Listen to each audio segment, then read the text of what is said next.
Record of Ragnarok, chapter 86.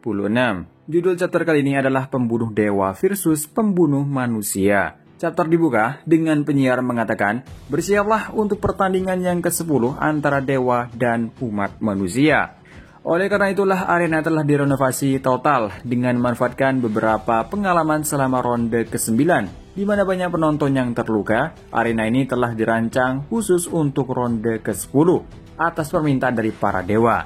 Arena akan bersetting di Jepang pada akhir zaman Edo. Jadi kami telah membuat kota Kyoto dengan sempurna di sini. Para penonton di pihak dewa bertanya-tanya kenapa arena ini terlihat untuk manusia, padahal ini atas permintaan dari para dewa.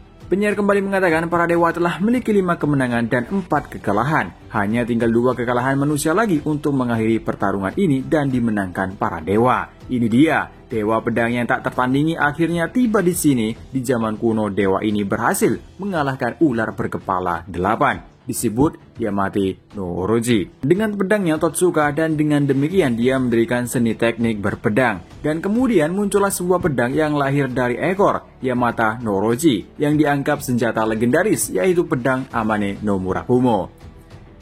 Dan pedangnya dahsyatnya seperti badai, tebasannya seperti kilat. Dewa itu telah membantai semua dewa yang jahat di Takamagahara. Dia juga disebut dewa terkuat, dewa yang mencetuskan seni teknik berpedang, pembunuh bara dewa yang terkuat dari semuanya. Dan inilah Susanoo Mikoto.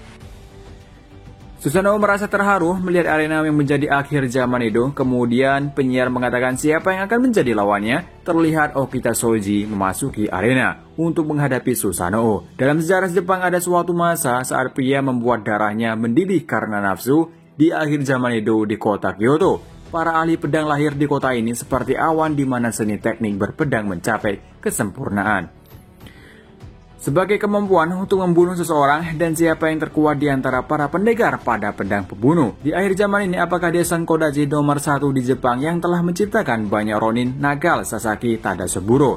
Apakah dia disebut dengan tirani terakhir di akhir zaman Edo dan menguasai Sento Mumenryo, pendiri dari pemimpin Shinsengumi, Direktur Jenderal Serizawa Kumo? Lalu apakah 4 pembunuh Bakumatsu yang telah mengubah zaman tersebut dengan pedang pembunuh mereka? Okada Izo, Tanaka Shinbei, Kawakami Gensai, dan Nakamura Henjiro? Tidak, dia adalah pria kecil mengenakan haori motif kotak-kotak biru. Ditakuti oleh para samurai sebagai iblis, identitas aslinya pembunuh manusia terkuat dalam sejarah. Dia adalah Kapten Unit 1 Shinsengumi, Okita Shoji. Shoji mengatakan dia merindukan kota ini, bahkan bau darahnya yang masih ada. Penyiar mengatakan lagi, pertarungan pembunuh manusia terkuat dalam sejarah manusia versus pembunuh dewa di surga dimulai. Lalu Susanoo bertanya, ternyata yang dihadapi adalah dia. Kemudian dia melihat sebuah toko yang bernama Ikedaya. Dia mengatakan tempat ini dulu Shinsengumi yang hanya dengan 4 anggota menang melawan 20 anggota samurai loyal Shoujo dan Tosa.